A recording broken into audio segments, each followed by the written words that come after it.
welcome to another episode of Chatty Broads with Bekah and Jess.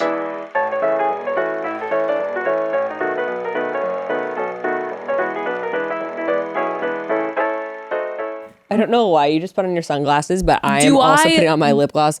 Do I look to you like do I look tough right now with my like leather vest and because I'm looking to kick some ass right now. I am pissed. I am pissed off at so many people right now. Okay, oh my after God, watching really? this episode, yes. Let me consult my. Oh yeah. Oh yeah. Well, I had to consult my notes. Yeah. Mm-hmm. Let me. Yep. Checks out. Listen, there are so many things. I am so now. Was it entertaining as hell because you never knew it was around the next corner? Yes, but am I angry? For sure. I gotta say this. I really like the two Bachelorettes. I'm obsessed with the two Bachelorettes because for someone with a difficult attention span, bouncing back and forth between two people means I'm virtually never bored. I will tell you this. I definitely wasn't bored in this episode. That's for sure. Neither. I was raging and pacing. It's period day one, so I'm also ultra sensitive. So go. I was just kicking shit around. I was mad. So hence leather jacket, sunglasses, which are about to come off in 5, 4, 3, 2, 1 because I'm hot from day 2 of the period. And Bekah's back. Welcome back. I'm back. I made it. Wow, what a journey it was to get here. Look, I brought my notes on I harvested this paper pulp and pressed it myself. I was about to say, just kidding. You come back from the Cobb house building. And I wrote this with a quill, actually. by a natural light, obviously. Yeah, a oil lamp. Of course. A natural light. It's called a candle, bitch. Well, I'm thinking the sun. True. Anything that's not what I have and on 24/7 in my house. The Bachelorette by I didn't The Light of the Moon. I watched it through a mirror, so I wasn't actually looking at the screen. Oh, good. Through bunny ears, perhaps too. Mm-hmm. Under some sort of cavernous. Yeah, it was a. I hope I get service. What do you call that when the old TVs and when you don't have cable? I don't know. Do you remember? You know what I'm talking about? Mm-hmm. It's like when you only get like reels. TikTok. Reels. What's that thing called? Remember when you only have like 20 channels? Oh, I mean, when you don't have satellite or cable. I know what you're talking about, but I have no idea what the term for it is. Wow, that was like the dark ages. It was only like 15 years ago, and I can't remember shit. Don't even get me started. You know what? I normally hate episode 3, and I really liked this episode. I was really entertained. I loved it, and I love when people give. Oh man, Hayden. That was Hayden, right? Yeah. You mean who said that Gabby's rough around the edges, or he said I don't want to say rough around the edges. Did he say, okay, so that's the thing. Did that actually get shown him saying that part? I guess I missed it. I only heard her saying it. So that's what he said. I don't want to say. He looked at her and he said, our values, I'm looking at who lines up with my values. And so, you have that goofy aspect, but I don't want to say rough around the edges, but I'm going to go with Rachel. That's what he said. And you know what? I didn't even have a phone to look at to be distracted. I don't know how I missed him actually saying it. I heard Gabby say it, but I don't know how I missed his little monologue. What I'm walking away from this episode with is just because, all I can do is compare it to myself because, I love me. If the level of respect that I have for both of these women right now is so through the roof, the torture that they are undergoing, being the leads and literally being made to feel like the men are, in basically in charge in the situation.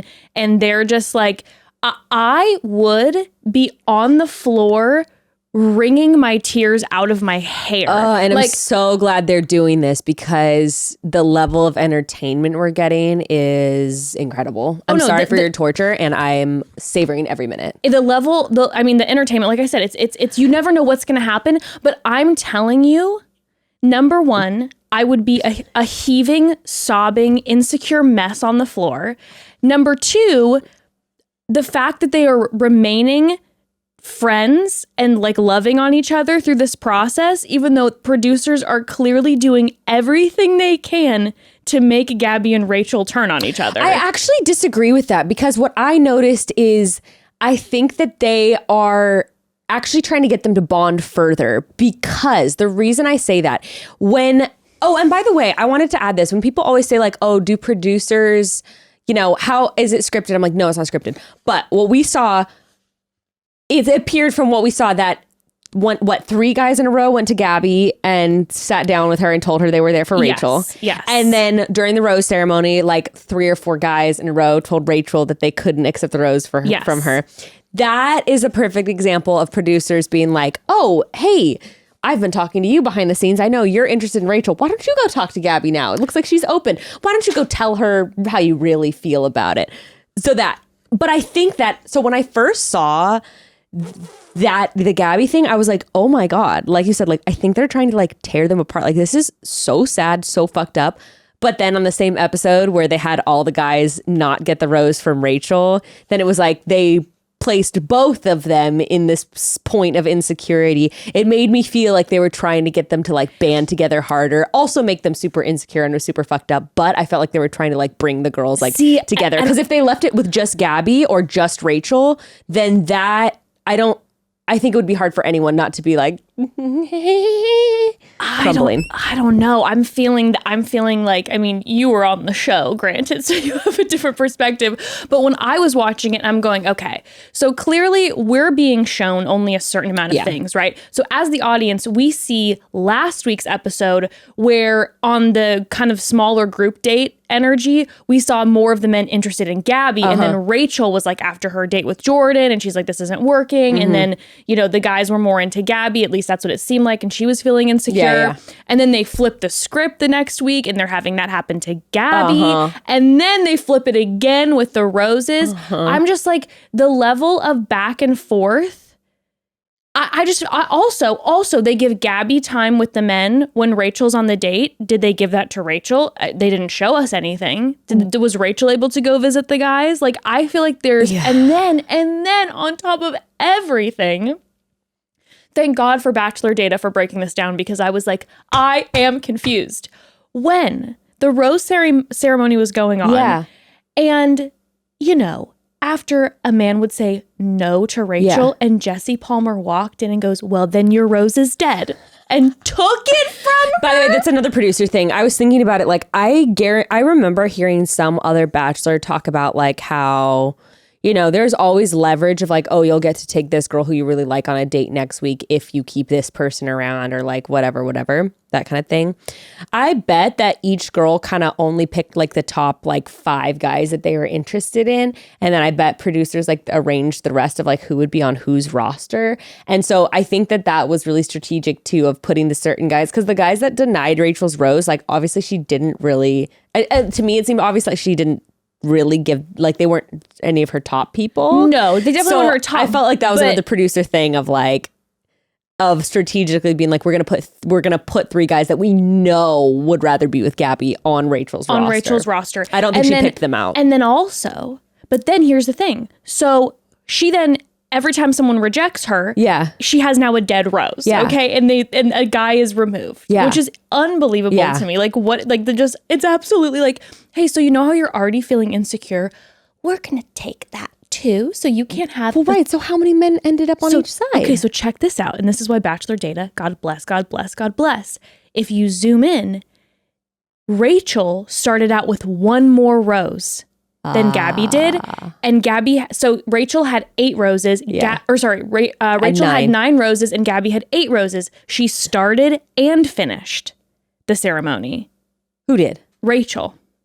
She got the first rose. She gave away the first rose and the last rose. Okay. And then think about this too.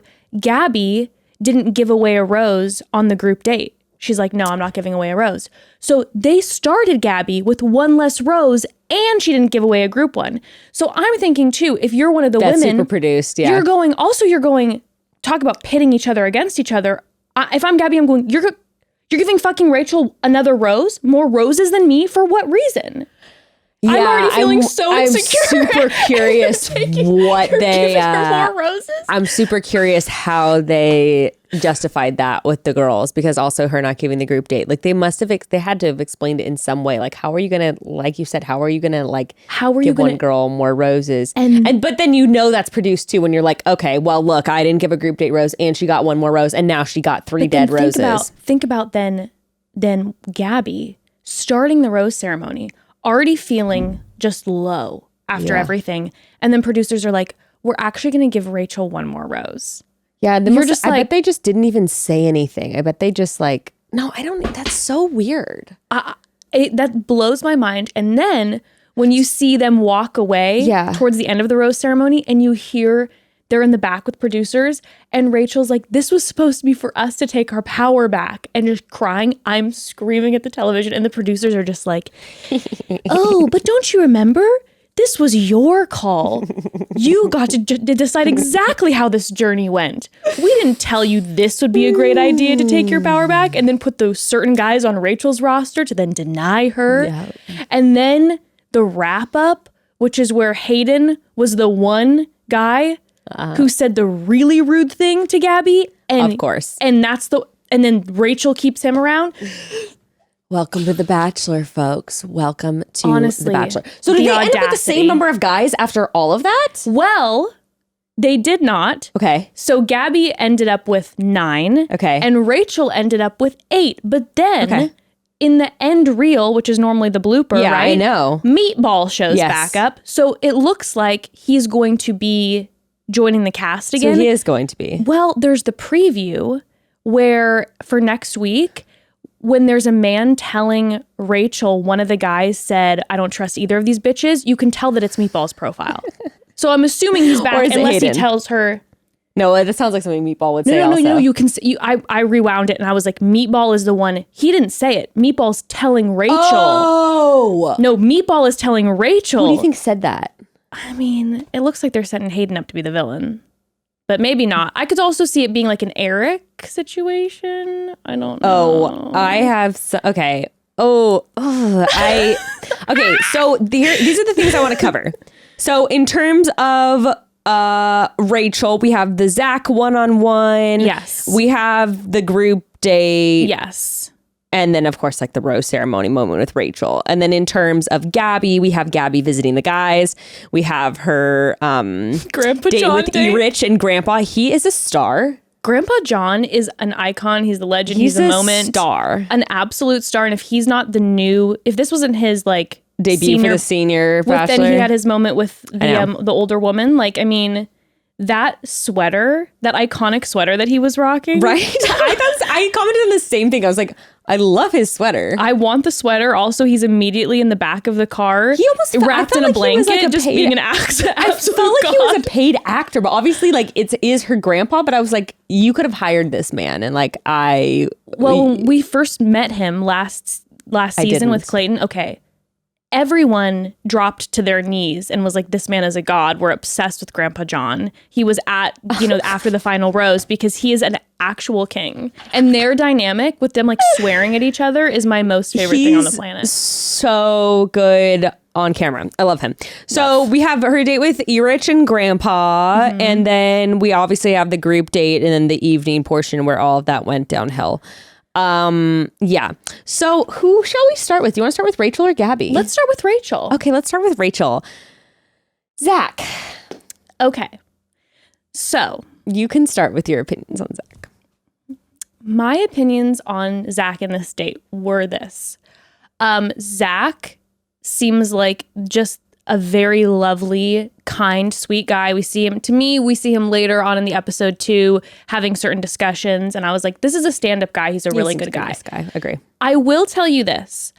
I know everyone was like fainting after the movie premiere date. Like, this was so romantic. It started off cheesy, but this is so romantic and sweet. And like, look at them and they're both like, so like they're crying. Listen, do I believe we might have witnessed two people falling in love? Do I believe you are right with your prediction that Rachel is going to fall hard and fast soon and it's going to be obvious from the get? And might that be Zach? Yes, I feel that. Do you have enough chemistry? I don't know what exactly I was watching. And as far as like,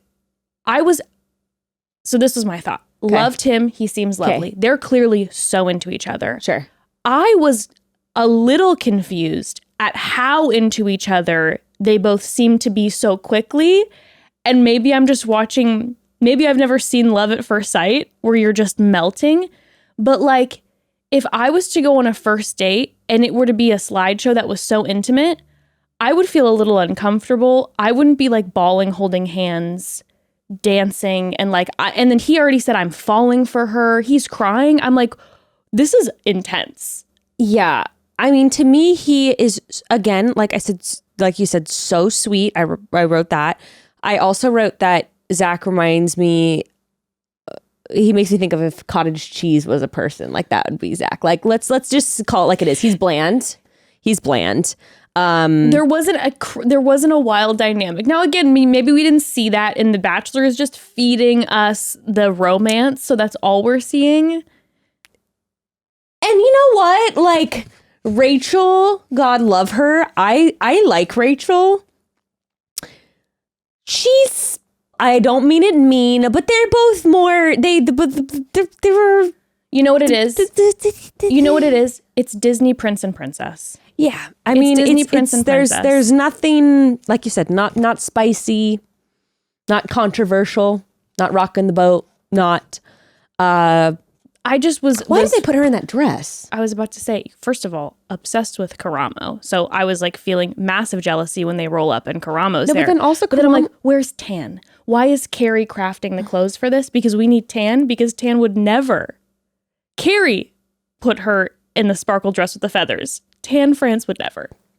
The like shade of that like yellow, green, gold. I wasn't even sure if it was like a neon green. That's what I'm At saying. some point, Like I was green. like, I don't know if my TV, like if it's the lighting, I'm not quite sure what's going on. Put this beautiful woman in a beautiful dress. No. Carrie, I was like, Carrie. And you could tell she was like, wow. I'm like, Carrie, Rachel is what, 26, maybe 27 by now. This is a young woman. Put the youth in the clothes. Put the youth in the clothes, God damn it. Yeah. But and then Karamo, I have to say, even with him, he was like, oh my God, like you guys are so, and I was like, are you seeing something that I'm not seeing with this guy? But that's what I'm thinking. There's a part of me that thinks, and I feel like the Bachelor franchise can do this sometimes, is they axe all the personality out and we just see the romance. Zach is her, maybe her guy. Tino is maybe the runner-up.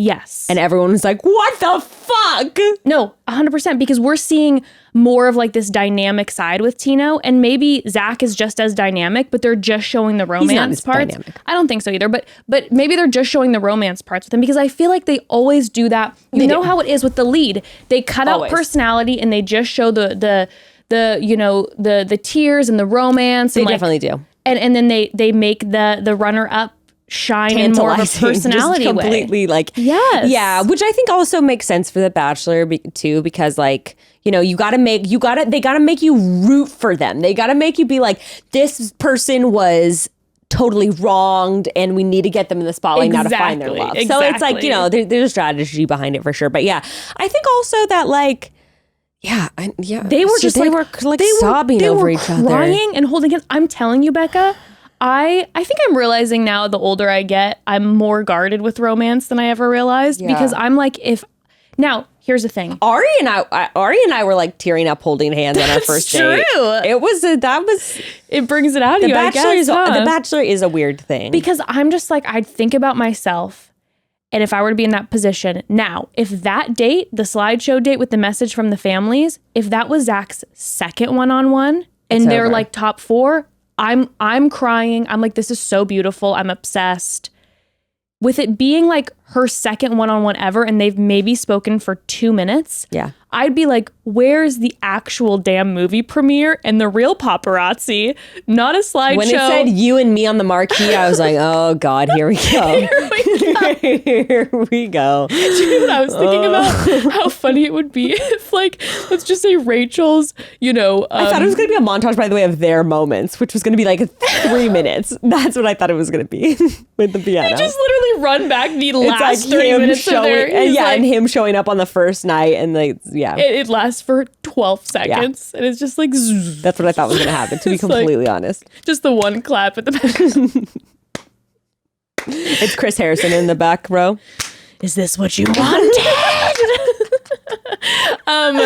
But I kept thinking about how funny it would be if Rachel, let's just say her slideshows were first, and she's absolutely darling with her family, all the old footage, and then his start, and he's like this like demonic kid. He's like biting ankles. He did have a moment on like a boat footage where he's like, and the camera's like, oh God, he was this child. Oh, there we go. Funny, you see like all this footage of he's like biting his siblings' ankles, and they're like, Zach, stop, like, and she's trying to sit there, act like, oh, precious, and then his mom comes up and is like, you're still going to be there for a couple more weeks, right? It's been pretty quiet. Really wonderfully quiet without you around the house. Or if she's like, I've been keeping like your bed made like every day for you or something. Don't like, rush home. Oh yeah, Gloria. She's like, don't worry. Yeah, he still lives at home. Oh my gosh. But then again, that's kind of par for the course for the Bachelor these days, it seems, when you have 22-year-olds on the show. But with Zach, I will say, okay. To advocate for them, to play devil's advocate, not that you were saying it wasn't sweet or anything, but I was thinking like, okay, with her, feeling kind of insecure and stuff, and also feeling like you can't trust people, then you're like, oh my God, like now I get a sense of where he comes from. So then there's this feeling of trust, and you're like, oh my God. And then also, I remember driving like to LAX or whatever from the mansion and being like out the car window. It had only been like 5 days, like with my hand on the glass, just being like, home. Oh no, for sure. So it's I think very that true. It probably really intensified it, being like, my mother, which, I mean, you are like quarantined for like 3 or 4 days. I mean, the contestants are, the girls probably even longer before it actually starts filming. So at that point, it's probably been like a week and a half. And those, you're sleep and deprived. specifically for Rachel and like Gabby, they've been gone from home for so long because they just finished filming Clayton's season and all the press and everything. No, I totally get it on her end. Yeah. I'm just more thinking if I was a contestant and it was me, I'd be a little bit like, oh, I don't even know this person at all, and we're having like this. That's just my jaded ass though, where I'm like, this is very intimate very quickly. No, it definitely was. I'm like, what about... No, it's what still, about a helicopter? Even with all of that, it definitely was. Also though, like they didn't just, they're acting like they just got done filming. They didn't. They finished filming in like October, November. I remember Gabby saying that like they started filming a week after the final rose. Well, yeah, but after the final rose is like 3 months after. Oh, sure. Yeah. But here's the thing. Regardless of like what I'm saying, what my jaded ass was a little bit like, well, this is a lot. It was a lot. They clearly chose the right two people to have this because they were. It could have really gone. It could have gone south really quickly, like where it could have gotten so awkward. They chose these two who, like I said, we might have just seen two people falling in love in front of our very eyes. Like there were tears, there was like genuine, deep, like hand holding and staring into each other's eyes. I know, and I'm like, this is intense. What do you think about their sexual chemistry? I couldn't actually pick it up. I felt like there was good sexual chemistry. Okay. I felt like they were just kind of both in awe of each other a little bit. I felt that way too. I couldn't get the vibe with the chemistry. That's what I'm really looking for, because I'm feeling like, like we said, after Rachel's like, I want the head over heels, whatever. That's why I immediately was like, it's not going to work with Tino, because he's just like using too much tongue. You know what? He seems like a wonderful guy. He seems like a really nice guy. A really good guy. Yeah. And, for Rachel, I want her to have a really good guy. So I think that they might have a beautiful love story. I'm going to be interested too to continue watching him throughout the season, because we saw a couple clips with him later in the episode where he was like talking about like how shitty the situation was with Gabby and worrying about her. And he seems, I think we're just seeing just certain little pieces. I think he's a nice guy. I just do think he's we'll see. Super exciting. We'll see. Do you want to take a quick pause before yes, let's we continue? Let's do it.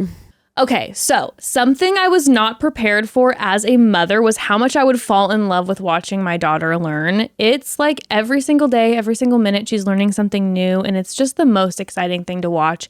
I want to make sure I do everything I can to continue to foster her love for learning as long as possible, and one of my favorite ways to do that is with the help of KiwiCo, a monthly crate that delivers science and art projects for kids of all ages. KiwiCo's awesome. So each month there's a central theme or idea, and they focus the crate around that. So like they'll have a crate for the month where the theme is all about flight, and then they get to assemble their own stomp rocket and build a kite, and through other small projects they learn about flight and why things fly and all that kind of thing.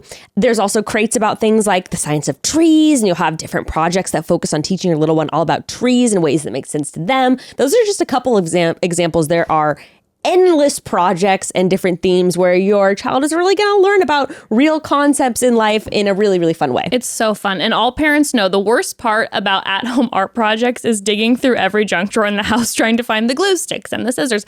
That's just one of the many reasons I love KiwiCo. Everything you need is included in the crate, which means you can spend all your time learning and playing with your little ones and not 1 second looking for that darn glue stick you swore you had somewhere. And you don't have to plan anything either. You just open up the crate and you're ready to go. It's great to take on vacations. Oh, that's a really good idea. Make summer a new learning adventure every month with KiwiCo. Get 50% off your first month, plus free shipping on any crate line with code CHATTY at kiwico.com. That's 50% off your first month at KIWICO.com, promo code CHATTY. Also a great gift. Great gift. So we're about at that point in the summer where if you have little ones, you may be counting down the days until school is back in session. Just kidding, sort of. But really, you may be racking your brain for ways to pass the time for your kids. Camp has come and gone. You've done every art project you can possibly think of. Outschool is just the thing you've been searching for to help pass those last precious weeks of summer in a way that is fun and memorable for kids of all ages. Outschool is an online platform that offers flexible learning experiences like online classes and camps in a huge variety of topics. My niece does it. She takes video game design classes on it. So awesome cool that they offer that kind of thing. And they have other classes like entrepreneurship class, Yes. freestyle dancings, even magic lessons. Roby would love that. I'm sure as Roby's a child. children, yes. Whatever your little one is passionate about, Outschool has a class to foster that passion. The thing we loved about our Outschool is that it focused a lot on how kids learn and the fact that every kid learns differently. Some kids learn better in live online classes. Some do better with one-on-one instruction. Outschool is set to exactly what is going to be best for your child. Plus, when your kid uses Outschool, they'll get to connect with their classmates from all over the world through their shared passions, giving them a whole new global community to learn and play with. It's so cool. Outschool will have your kids loving to learn and having fun doing it too. Head over to outschool.com/chatty and use code chatty to learn all about Outschool summer programs, and you can save $15 on your child's first class. That's outschool.com/chatty. Save $15 on your child's first class. Outschool.com/chatty, code chatty. Okay, so for Rachel, should we just finish it out and talk about her group date and her rose ceremony? Yes, experience? let's do it. Yes. Was Avon with her or with Gabby? Avon was with her. Avon was with. Avon and Tino were the two I noted for her. Yes. Okay, so The football field came out of nowhere also. I was like, I know all of a sudden they went from I thought she was on the classic bachelor photo shoot, which by the way, that bachelor photo shoot was out of control. out of control. It was like normally I thought they were going to do the wedding dress thing again where it's like, oh, this one they were using like they were in hospital gowns. Why do they always have and them a doing some? baby. Why do they always Avon was have giving some birth to Meatball? They always do that. Like, we're gonna have you experience contractions. We're gonna have you. It's so odd. It's really strange. Even giving birth to Meatball was That was awesome. quite spectacular. Yeah, that was out of control. But yeah, it went from that to then literally it jumped from that to Avon and Rachel in the I football know. field, and I was like, is this a one-on-one? I'm going to be honest with you. There were a lot of hard cuts in this episode that were quite confusing to me. Also, Straight up, there was yes. a lot of moments where there was no music. I don't know if you noticed this dead silence where you normally would always have some music like kind of quietly underneath. Dead silence. I was like, what is going on right now? Like, what energy? I mean, is stress what they're trying to create? Because I feel stressed when there's no music at all in like a moment that should have music underneath. That's interesting. I was didn't noting notice it that. constantly. It was That's giving me massive anxiety. Really interesting. Were you watching it alone? Evan was in and out. Okay. I was watching it for like 3 other people, so that may also be the reason I didn't notice. No, it was stressing me out. Like, it was giving me massive anxiety. Like, why are they doing this right now? But yes, it was like she had Rachel was having, the way they set up this night portion of the group date was so very much produced in that way. Yes. Rachel, the people who got moments and the people who didn't. Exactly. Yeah. Rachel is getting all these like really intense one-on-one, at least what seems to be long moments with numerous of the front runners, right? And then Gabby is just getting told by 3 guys that they're not into her. And then by the time that she comes back, the rose ceremony is done. Mm-hmm. So she doesn't get to spend any time with any of these guys, especially Nate, who has been amazing throughout the entire day. Constant ITMs like, I just want to talk to Gabby. He got one last week though, yeah. He did. Oh my God. It's my absolute favorite. You called that one. Thank you. I feel pretty good about that call. But no, he, throughout the whole thing, was constantly in the ITMs talking about how he just wants to spend time with Gabby, how obsessed he is with Gabby. And of course, they don't give her that opportunity to talk with Logan, who seems to also be quite interested in Gabby. Definitely. I need to go back real quick and look at who all of our picks were, because I have to say, after going off of just photos, I think we did pretty good. We did okay. There were a few swings that we took where those guys were gone. No. I'm talking about like our official picks. Oh, okay. Like, we picked these just from the photos, and Evan picked Eric. Well, Evan is not a fan of Eric, but I think he's going to go far. Yeah. Oh, maybe. I don't know. I think he's going to go home like week 6 or so. Okay. I think I said that before. But he might go far, yeah. But Gray picked Ave. I mean, regardless, we all picked people who are like major players just from their photos. Granted, they are like the hotties of the season. But I mean, Evan picked Eric. Erich, as I like to call him. Erich. Gray picked Avon. You picked Nate. And I picked Tino. That's pretty good. I feel pretty good about it. No one's gone. No one's gone. And that's pretty good in terms of like, you know, odds. And they all are getting a pretty decent amount of screen time yes, too. So well done to us. We should go into casting. We should go into casting. Okay, but yeah. I think Avon for sure is going to go far. He's so top handsome. 3? Yeah, for sure. Top 3. I think Rachel's top 3 are Zach, Avon, and Tino. I think so too. Mm-hmm. But I think he'll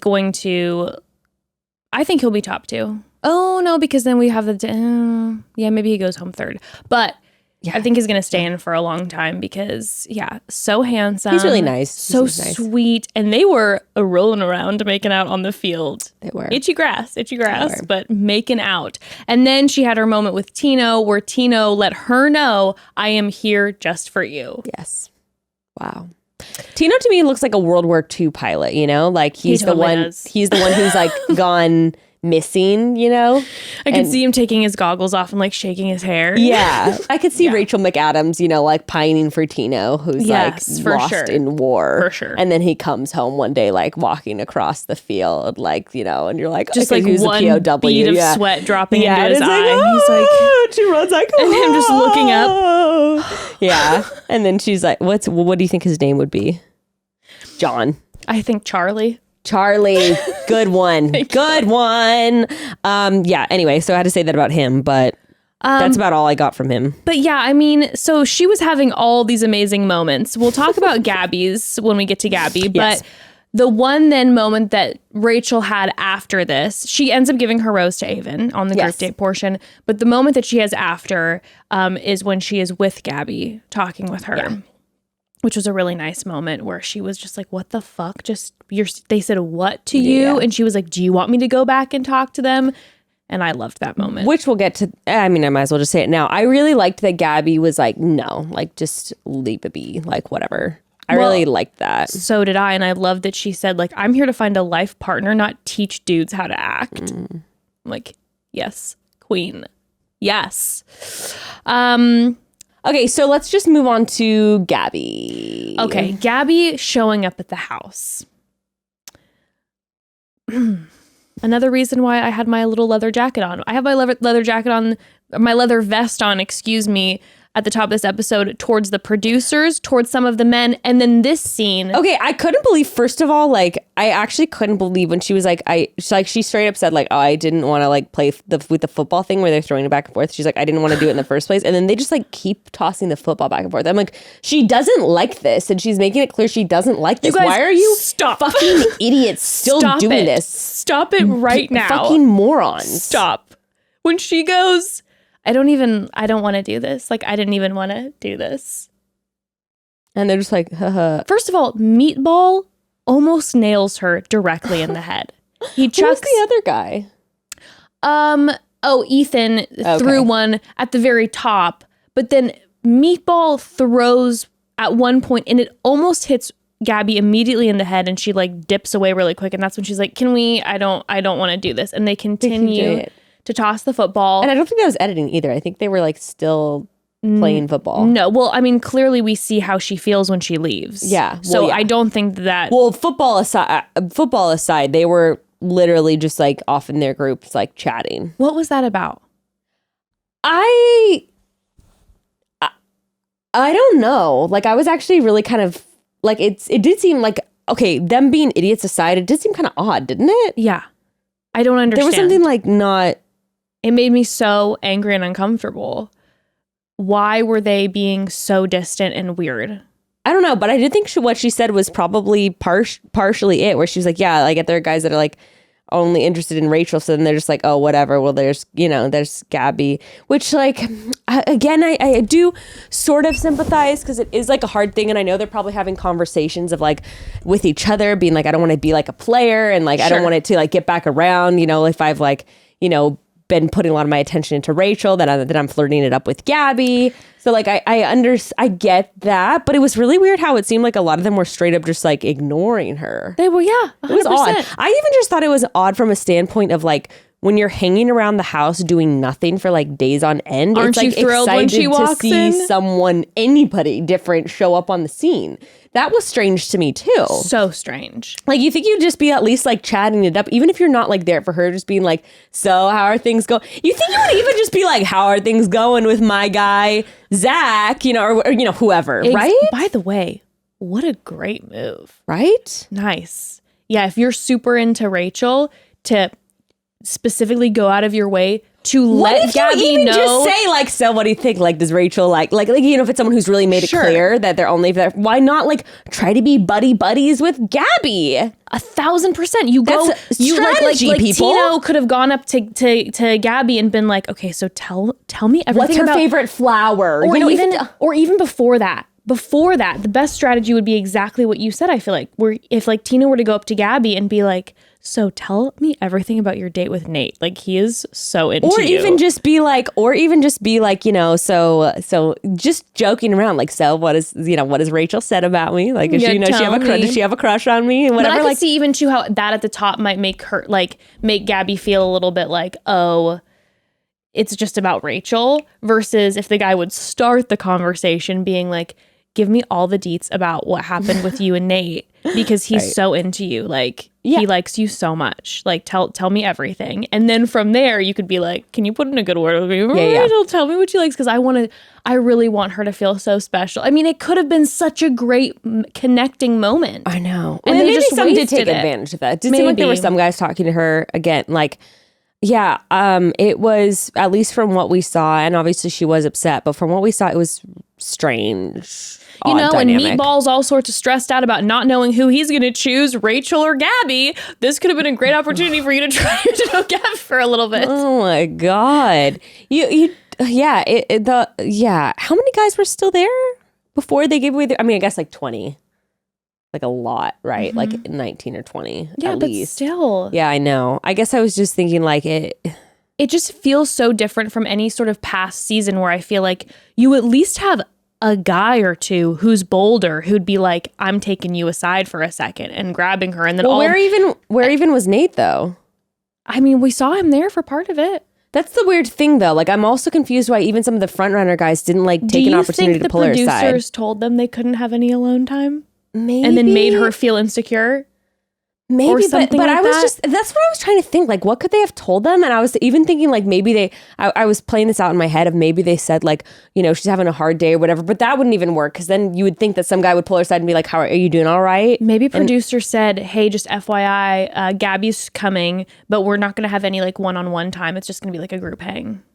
You still think, but yeah, I get that. But even so, like, even with the group dates and everything, like, you're still like trying to like get Engage. their attention. So you'd think that some of the guys, at least like a few of the guys that were really into her would be like trying to be there hanging on her every word. So I don't even understand why that didn't happen.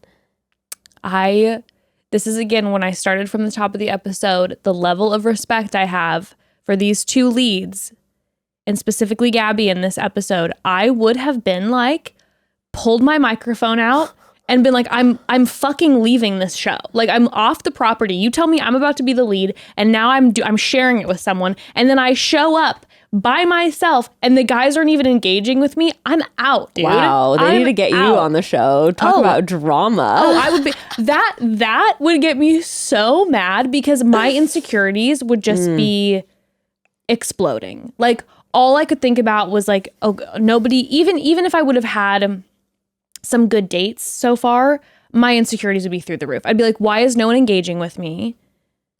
Yeah, I understand why some of the masses wouldn't. Again, I just really don't get why like 3 or 4 of, at the very least, why like 3 or 4 of her guys wouldn't be there, like, you know. There's only 2 options to me. One, it's producer play, or... Wait, she hadn't even gone on her date with Eric yet. I know. So like, I don't get it. No. Something weird. Something is fishy. 2 options, right? Producer play, whether that be the editing, there's something going on, or them not being allowed. I mean, whatever it is. Or 2, most of this entire cast is from San Diego, and no shade, but I'll just tell you this: when you go to bars as a woman in LA or San Diego, I feel like no guys. It's always like, when is she gonna come to me? Yeah. Like, I literally had a conversation the other day with one of my girlfriends who's from Ohio, and she was just like, dude, the gumption, the audacity of the men out in California to never make any effort. And so I'm like, that's something to think about too. Sorry, San Diego. Sorry, LA. Maybe a combo. Also, like, yeah, I guess I was thinking maybe she actually wasn't there for that long either. And I wonder if they also said like, hey, she's in a rush. Like, we got to like get her prepared for like this thing that we're doing. But then the football, because that's the choice you make. Yeah, I don't know. Well, I just don't understand for the leads. Like, and you think that would be even something that might come up in her date with Eric of just being like, yo, why didn't you like give me any attention, you know? I know. So, well, I feel like she kind of, in their conversation, did hint at it to him, though. Maybe she did say it outright. Who knows? But, like, she at least hinted at it where she was like, yeah, I was having a tough day. Like, I'm feeling insecure in these ways. Yeah. And he was like, sounds good. Yeah, he sucks. Okay, let's talk about him now. Let's talk about Eric. First of all, he was so disappointed that Grandpa was there. It was so funny. I loved it. It was so blatant that he was so annoyed. And I said, E-Rich, how dare you? Okay, you know, like, I know... How dare you? I know we've just, like, seen him in little moments get pissy, but, like, okay, even aside from that, I can see it in his eyes. I feel like at this point in my life, I can read when men have anger issues. He has anger issues. I'm just saying that. I am. He does have anger issues. I'm going to make this statement. He does. I could tell. And it's like you could even just see, I feel like this like kind of resentment that like is an undercurrent of like the way that he behaves. I don't like it. I don't want to say that he has anger issues just because I don't know the man, but to me, I'm not a fan. Don't you think even though him saying the thing in the first episode being like, I'm fucking pissed. I'm fucking pissed I didn't get a rose. It's like, that to me already is like, oh no, red flag. When you're getting heated like that about something like that, that is beyond red flag. No, if I'm with my best girl and I hear that guy say that, I'm like, no more. Not him. Bye-bye. Ew. No.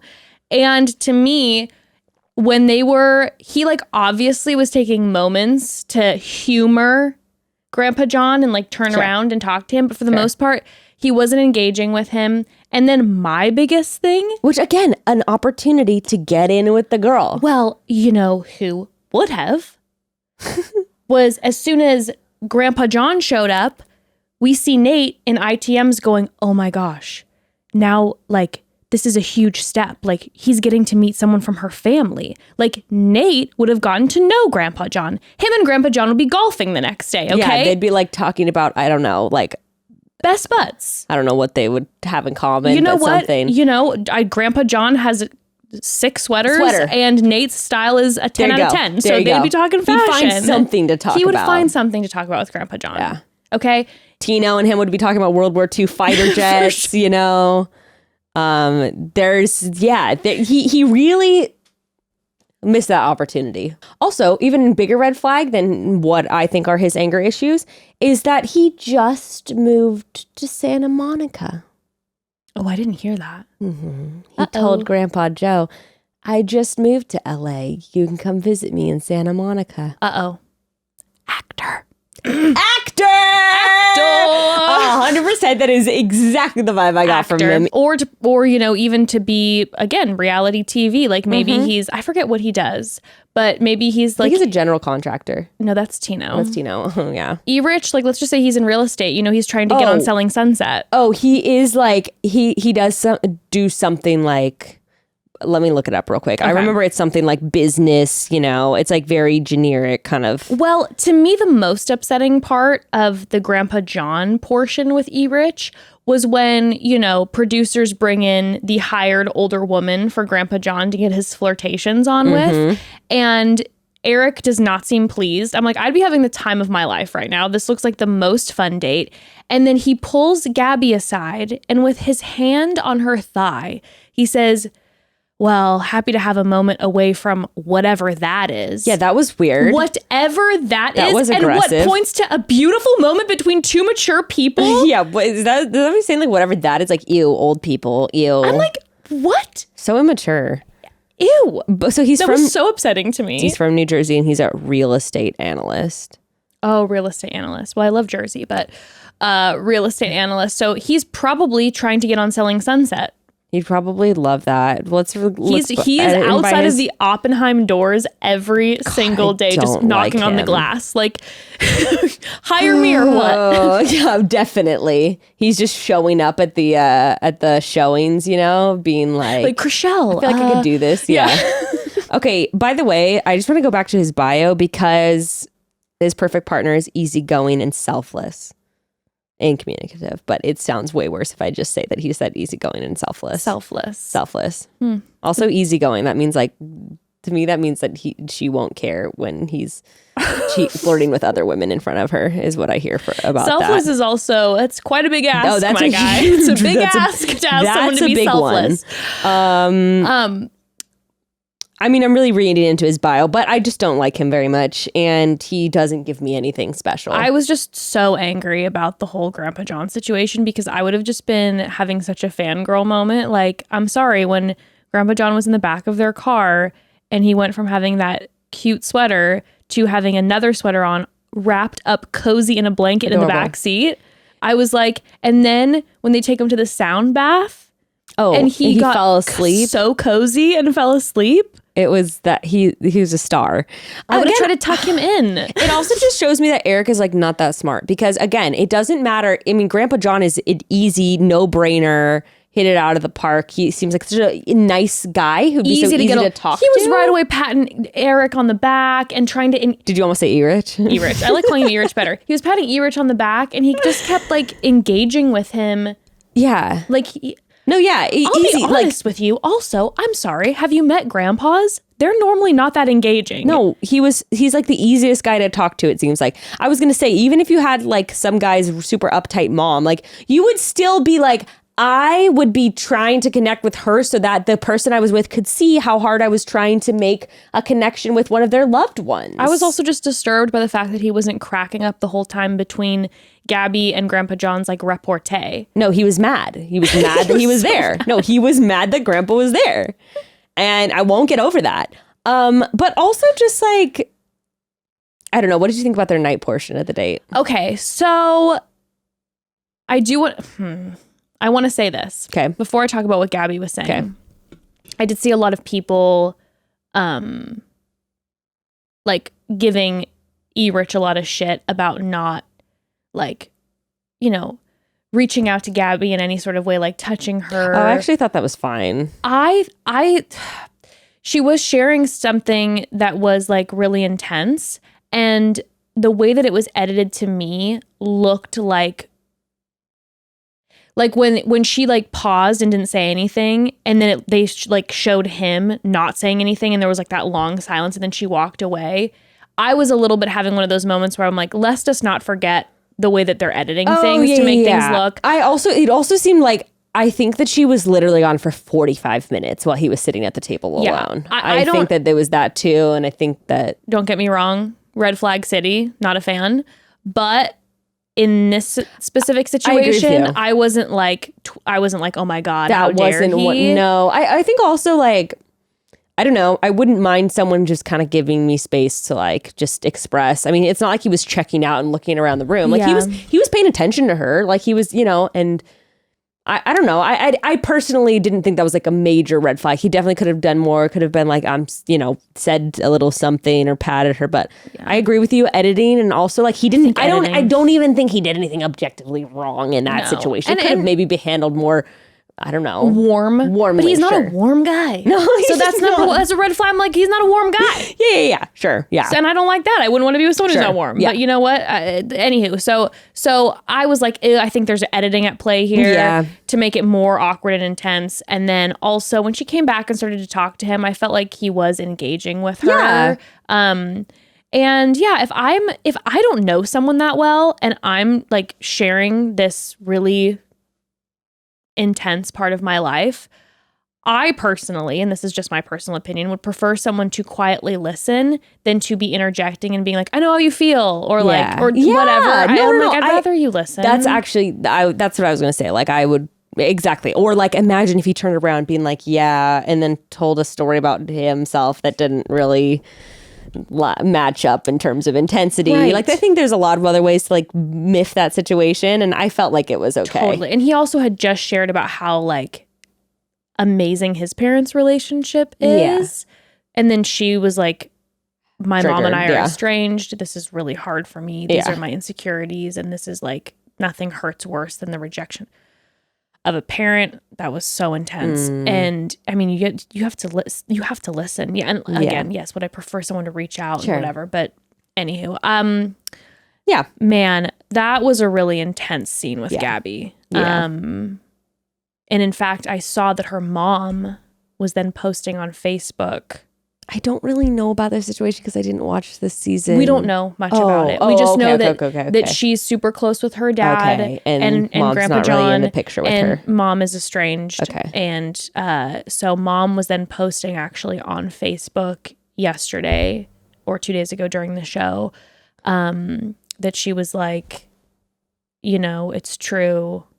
I like recognize I haven't been a good parent. And like we've been estranged, and I hope one day for us to come back together. But what she's all saying is true. Oh, well, I hope there can be some healing from this happening. Yeah. I mean, I have respect for Gabby for keeping things like, I mean, not that I don't have respect for people who don't do things the same way, but I just personally have respect for her for keeping things like really kind of private and like not going into detail, because I don't know. I feel like that's just respectful to her parent. Like, and it's obviously her story. It's valid for her to share however she feels. But I do have to say, I just think that that's really like, I don't know. I just respect her. Like, it seems like she's also protecting her mom in that way. And so I give her props for that. This is where my anger about like the production part, and like obviously what's so entertaining is like the fact that we never know what's going to be happening with the two Bachelorettes.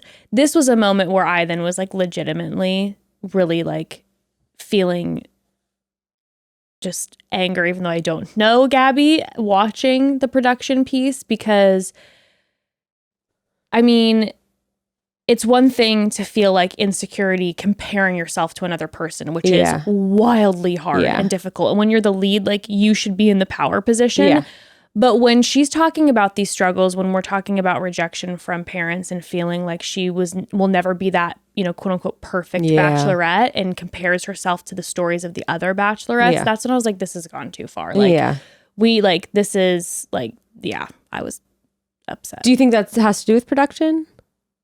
Well, I think that the fact that she went to the mansion, the guys didn't engage with her, then they have this E-Rich date, so she's already feeling heightened, and then they give her the nice 1, 2, 3 at the group date and have those definitely. 3 men reject her. I was like, bro, this is stop. I'm going to say this to anyone who's potentially going to be on the show. Once again, their mission is to break everyone on the show. Like, their mission is to break everyone on the show. But hey, you leave the show. I mean, I don't know. I think that even though it sucks, I think also, though, it seems like most of the leads who do come out of it have, well, maybe not all of them.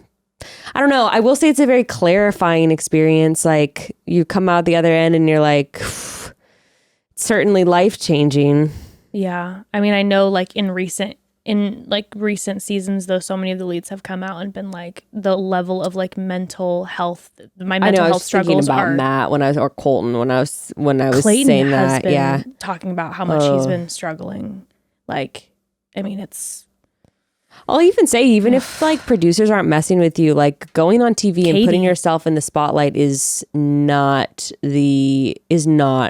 I don't know. That will just be my warning to anyone who wants to be in this reality TV fame position. I mean, I got a pretty good experience with producers on the show and editing and all that. And it was definitely like one of the most difficult experiences, like coming into like the public eye and IG fame and all of that is like definitely not what you think it is, even though you make great money and all that stuff. There's like a lot that I think people would go back in time and maybe like turn around if they had the opportunity to, because it's really painful. Yeah, I'm sure there's so many people out there too, like who who are like, oh my God, I know I'm a really good person and I'm a kind person, and like they're not going to break me on this. Like, I'll be good, like whatever. And even hear like the quote unquote warnings and then go on. And it's just like, you know, when you don't have full control and you're signing that away. Yeah. Yeah. Yikes. Oh, there you have it. Well, anywho, I just wanted to. And we all watch it. And we all watch it. We're all, as Game of Roses says, complicit. We're all complicit. We love you, Gabby. Yeah. Okay. Don't let him get you. Yeah. Let's talk about her conversations with the guys in the group. Oh, wait. So I feel like she liked Eric at the end of it, though. Yeah. I mean, she seemed like she was super into him and they were vibing. Yeah. We'll see how that goes. He is a hottie. I don't like him, but he's easy on the eyes. He's clearly very good looking. And he definitely has like an energy that's like a sexy energy. So I get feeling like, ooh, he's kind of. Also, I think that you can't go wrong with saying less rather than more, because then even, true. if you're, it's not a bad way to play. Very true. Also, even with the grandpa thing, although that comment was very weird of like, whatever is happening. I mean, whatever that is. Yeah. Also, as a viewer, you're like honing on and be like, ow. But then also, like, if you're on a date with a guy and he says that, you're like, probably like, oh, that's not really what he meant to say. Brush like, past it. He wasn't being like, ew, you know? So, and I think also, like, with the quiet moments, even in the car with grandpa, again, not watching it as a viewer, you're just probably like, he's a quiet guy. Mm-hmm. Like, that's probably her vibe on it. It's just like, he's a quieter. Like you said, quiet confidence. Low key, mysterious. It's mysterious. Maybe that's all it is. There's no mystery in my book with the E-Rich. I've seen your type before, and you New Jersey to Santa Monica transplant should not be trusted.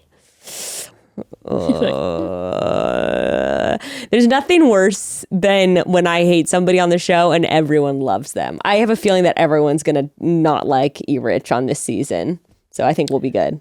I think many people are feeling red flags. Speaking of red flags, let's go then to the group date and some of the conversations here. Okay, so Gabby is not again given the opportunity, let's say, that producers have given Rachel to connect with the guys who are really vibing with her. She did get some of those fun moments in the group date with the proposals, even though like that's true. Even though obviously those weren't like one-on-one times. Can we talk about that for a second? Yeah. How heavy-handed that was by producers by picking Tino and Logan for Rachel. Oh yeah. And Nate. Tyler was random for Gabby. That was random. But Nate Finade, yeah. So I mean, they had those moments. Otherwise, it was just kind of being silly. Yeah, the weird and even just like the cutout car. I'm like, you can't get a real car in the photo shoot. I don't know what's like. What was that? What I'm like, listen, Bachelor. We know that the budget is a little rough. Get apparently. one of the producer's car. Get the van in there. But you know, if we're gonna use the car, we at least should use the taxi from Tayshia's season, so we have a callback there here. You know what I mean? There we're we washing go. the taxi For the fans. Yes, for the fans. But otherwise, you could get a car. I mean, you are going to Paris next week, so it's not like, you know, you don't have the money to just use some random producer's car on the lot. Also, yeah, the themes were random. Dude, they always Meatball are. was a baby. They made Ethan put on one of those little kids' spinny hats. Kirk was in a neck brace. I mean, what was going on? Why not just do one big theme too? Like, why not have the girls be the ringmasters and have them all dressed up like characters from the circus? Those like clowns and animals and stuff like that. I mean, I was entertained by all the different themes, but it was just, I didn't understand what was going on, because then like Jacob got a one-on-one. A circus date would be so fun. Imagine if they did trapeze and stuff like that. And then that's a good bonding moment of people being scared and, you know, whatever. We like that. Just throwing that out there. Plus lots of good outfits for photo shoots. That's true. Anyway, but as you were saying, fun. No, it was just, it was very random. Like Jacob had he got a one-on-one moment, but then like a bunch of the guys were then put in groups, and then some of them got separate. It was just all over the place. I didn't understand what was happening. There was one proposal. There was the hospital. I mean, I get that it was like Rachel, pilot, Gabby, hospital, being a nurse. Like, just stick with one theme. I was just have them all propose in suits or something, right? Like, I don't know. Nice try, but it was weird. No one's getting a raise after this group date is all I'm going to say. Okay, but for the night portion of the date, I really want to get to the rejections, because they were fucking brutal. And I know that one, who was the one guy who said I wouldn't stay even if you were the only one. I know what he was trying to say, and I really don't believe he had ill intentions. It just was, I really don't think he realized like how devastating that was to hear. I can't lie and tell you that, like, you know, specifically in the last episode, Evan and I were like, we think Jacob's hilarious, that I was not devastated by the way that he handled this, because I was like, Jacob, come on. I think it was really unfortunate. I really do, for some reason, give him the benefit of the doubt, and I really think like he didn't understand how evil that came off as. I don't think he realized how evil it was, because I would hope that he would have a little bit of a reaction, like what he was doing. He's like, yeah, good talk. And I'm like, what? But the level of swapping the power that was going on was making me drip and sweat. I'm like, you were talking to the lead right now, my guy. Know. You guys, what is wrong with you? Tyler was the only one that I was okay with. Yeah. I mean, his is respectful. It was respectful. You gotta have the conversation at one point. I don't understand why they all these guys though feel the need to do this so quickly. I'm like, we're starting week 3 here. Yeah.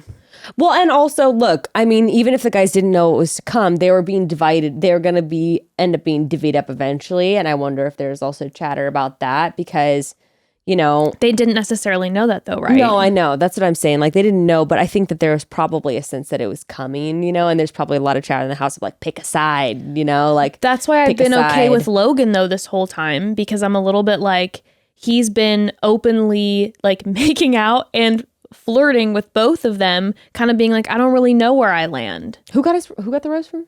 Rachel, and he did not look stoked. And there's a clip. Oh, that's right. Where we see in the future Logan talking to Gabby saying, I still have feelings on the other side. We thought that Gabby had chosen Logan, and he was saying about Rachel. It looks like he's telling Gabby that he has feelings for her. And as soon as Rachel handed it, I was like, there's no way that, even though we kept seeing him with Rachel and Gabby, I definitely felt more sexual chemistry with attention with him and Gabby. So when Rachel gave Logan the rose, I was like, what? Oh, this is going to be a great move. The girls are going to have a conversation about whether or not he can. But I do think he'll make it in the top 4 for Gabby. I'm wondering, I could see Gabby really liking him, but then being like such a loyal friend that when he does that, she's like, it's too far into the process. I can't hurt Rachel. I could see that happening. If she has enough guys that she's like, you know, like, no, I really like at least these 2 men. And ooh, that's going to be drama. That's fun. Yeah, I don't know. I think that it does have to happen eventually. I think also, look, here's the thing. If you know, you know. Why you know, this is the thing, Jess. If you know that you're not into Gabby, I mean, it does not make sense to sit down with her and try to connect with her and try to flirt it up with her. This is what I would do, though. Yeah, okay. I just wouldn't sit down with her. Well, that's not how that works. What do you mean? That means what means is you are getting shuffled into. You're getting. Oh, they make you have the conversations. Yeah. You're getting and okay. And in fact, a lot of the time you're like, I want to talk to them, and they're like, no, and then they're like, go. Like you're getting shuffled around. See, I was thinking like, I'm like, oh, I just would actively be like. Trying to get one-on-one time with Rachel and never pursue one-on-one time with Gabby if I wasn't interested. It's not. I'm guessing that's not how that's going down in this scenario, because we did not have much agency in like when we wanted to see Ari at all, even during like group dates and stuff. Much less like not in group dates. You know, like I was like trying to go like, you know when you see contestants go like sneak off, like that is so producer initiated. Like I was like, please, can I go see him? Please, begging for like a couple weeks, and they're just the producers are like, sure, maybe later. No, and they won't say no. They'll be like, yeah, okay, I'm gonna try to like see if we can get some time in for you, whatever. Yeah, well, so that's what I think. That's what I think with that. Well, then my thing is this: Tyler, he did it the right way. Tyler was super respectful and very sweet, and was just kind of like, you know, you're amazing. I think I'm connecting with Rachel in that way. You guys, they didn't have to give reasons. No. You could have done what Tyler did. They gave first example what Tyler did, and that was fine. And in fact, I know this is awkward. Even when I'm thinking back on, that one was a little brash. When Johnny told Rachel in episode 2, where he was just like, I'm actually like really interested in pursuing Gabby. It kind of came out of nowhere, but it wasn't. No, it wasn't. You don't waxing line up poetic with my about fucking morals, that. And you're rough around the edges. Or even if you were the single Bachelorette, I think I would have to leave because I couldn't stomach it, or whatever the fuck he said.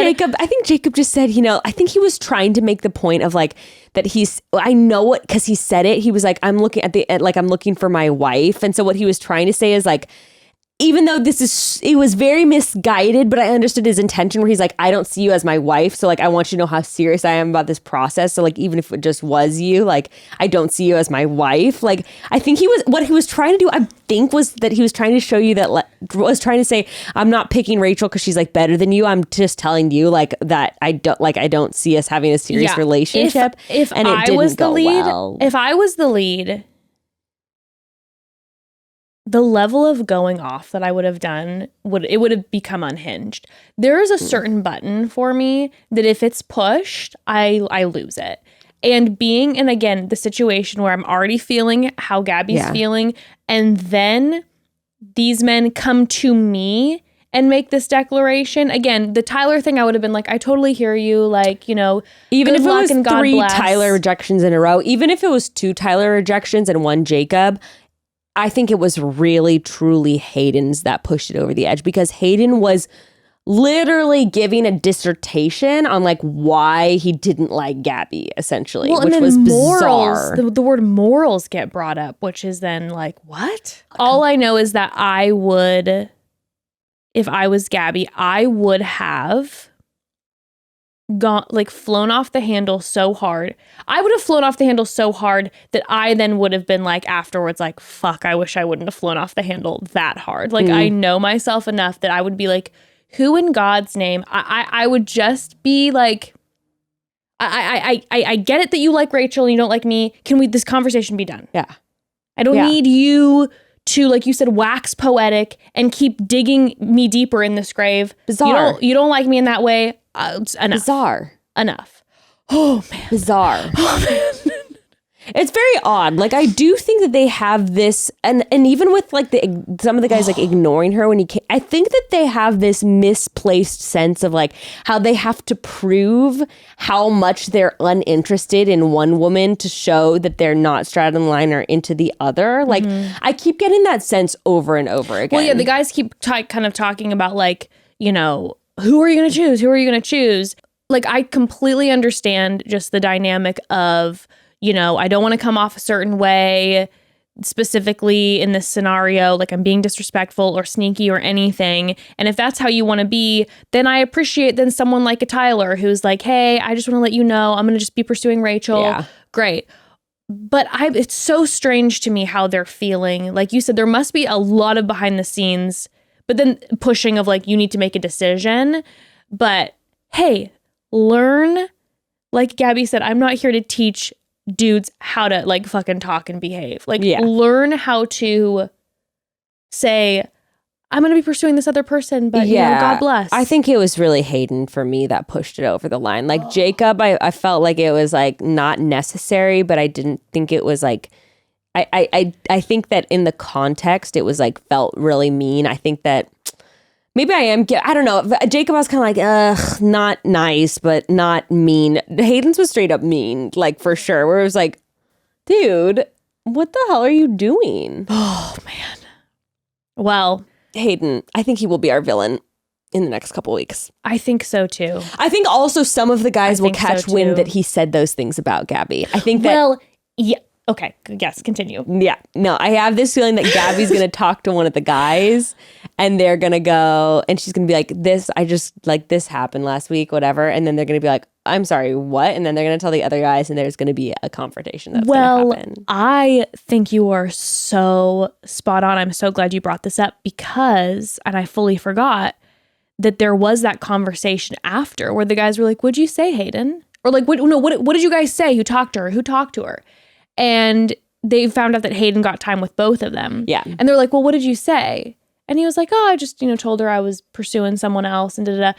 And then we saw a conversation before the rose ceremony where the guys were like, man, Gabby was like struggling. Like, yeah, Logan was like, oh man, she was struggling. Like she didn't even give away that rose. Like, I wonder what was said. Like what was said? I think you're right.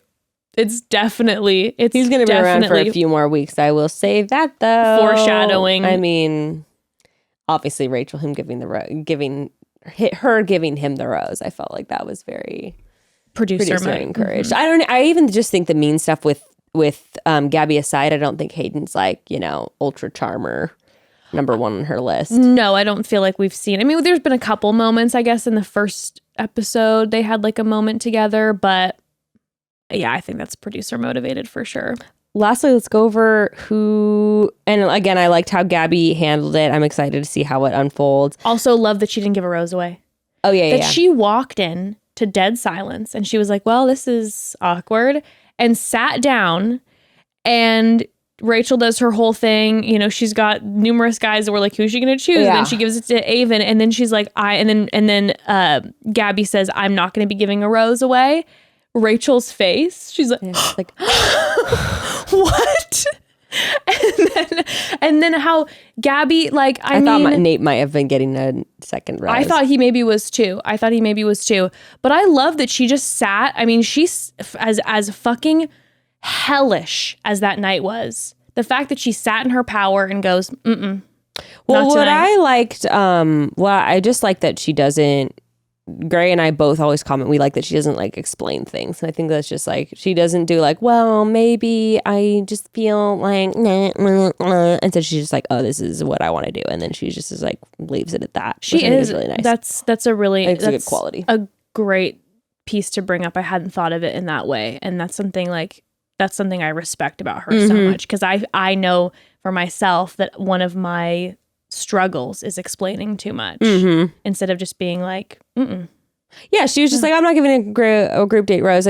She was literally like, I didn't really feel like it. I don't feel like it. And then she just like left it at that. And she didn't go into this whole thing. And I even just like, she didn't even go over the whole thing of like some people's conversations left a bad taste in my mouth or whatever. She just like was like, let's move on. No, she's protecting that energy. I mean, there's not a lot of energy that they're letting her have. They're sucking the air out of every room. But she's protecting that energy. Let's go over who rejected Rachel. Okay, so rose ceremony. So the cocktail by party the way, is this canceled. is by the way, I have to say, this also feels very producer egged on for these guys to reject the rose, because to me, maybe this is me being just reality TV shady, anyone in their right mind would just accept the fucking rose. Well, I wonder too if the men were told something different about how the format would go down. Like, oh, if you are not into Rachel or Gabby, or Gabby, if they offer you a rose and you reject it, you know, then you can, like, maybe you can move right away over to Gabby and she will then potentially hand you her rose. If then not that you have to get back in line and there's a dead rose. Yeah, I definitely think that was the case, because I really think that, like, I don't think that high of a percentage would have straight up rejected a rose. But then what was shocking to me is then, okay, I get that after the first time it happens. But then I think because Tremaine was the first one who was like, no, Rachel, I'm interested in Gabby. They must have just had high hopes with getting one from, like, maybe if I really prove myself. I mean, Do you think they had one man going at a time? Go in where? To the rose ceremony room. Like, they had them stand in that circle and were filming it, but that was in like a separate area. So like the guys didn't know what was actually happening. It's possible. I don't think it looked like that, but it's possible. I'm just trying to think editing wise. I'm like, I don't feel like we ever saw the women with the full circle. Like, maybe they did. I have to go back and watch. Because the whole thing was so strange. The whole situation, like everything that was set up felt so choppy and producery and like, what is going on? And again, the fact that Rachel had more roses. Like, what is going on? I don't know. Okay, so Tremaine was the first one, like you said. Tremaine was the first to reject the rose. Yeah. Okay, so here's the order. Tino's for Rachel, Nate is for Gabby, Logan's for Rachel. We'll see about that. He walked away not looking thrilled. Johnny's for Gabby. Tremaine rejects the rose and then has to go back in line, and a rose is taken. Spencer's for Gabby. Alec then declines the rose from Rachel and wants to be with Gabby. Jason's for Gabby, who, by the way, Jason finally made his Instagram public as of like yesterday. Wow. Longest private Instagram in like the history of the show. Interesting. Who's keeping tabs on that? Bachelor data. Our God. Tyler is for Rachel, Mario for Gabby, Ethan for Rachel, Kirk for Gabby. Kirk is just so happy to be here. Jordan for Rachel, Quincy for Gabby. Kirk for Gabby, is that what you said? Kirk for Gabby. Pastor Kirk, okay. Pastor Kirk. Jordan for Rachel, Quincy for Gabby, then Meatball. Meatball rejects Rachel's rose. Yeah, there was no resolution in that post-show reel. They're obvious. I just couldn't believe that they waited to do that till the end. Like, so many people probably didn't see that, and then what? I know, and my like Hulu Live got cut off and like started so I didn't even like see the end of it. That's what happened with Evan. So Evan had no idea either.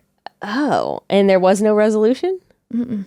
Oh, so weird. We're gonna start next week's episode probably with Meatball and Rachel, and you're like, but most people probably didn't. Why not just start the episode in general with it? You know, like just leave. It's weird. I don't know. Okay, get us in the post-production room, I guess. Jeez. Michael for Gabby, Hayden for Rachel, and then that was it. Yeah, I knew Hayden was going to get the last rose for sure. That one was coming. All right, well, next week.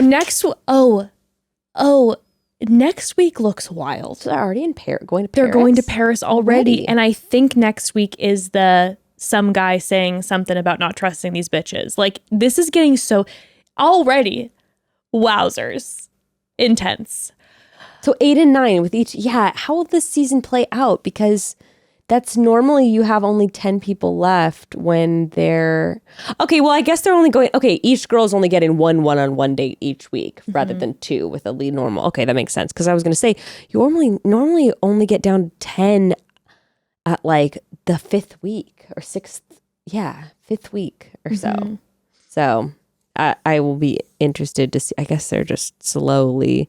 I mean, this could be good because I guess even though the girls have less one-on-one dates and they have less one-on-one time with the group dates, they will have like a longer span of time with their chosen 9. Yes. And it seems like the cruise... But they will get less one-on-one dates. It seems like the cruise, though, there's going to be a lot of, or at least that was like what was reported, is it's going to be a little more like Bachelor in Paradise energy where they're spending more time around each other. Interesting. Well, maybe I'll get to know them better that way. Who knows? I'm excited to see how it plays out. We shall see, my lord. Let's see if I come back angry again next week in my little vest and whose ass I'm gonna kick. Okay. But on Tuesday we're gonna be just a great conversation, the two of us, just talking about some life stuff, and I think you guys will enjoy it. So yes, broads, and make sure to tune into the bros tomorrow. Chat soon.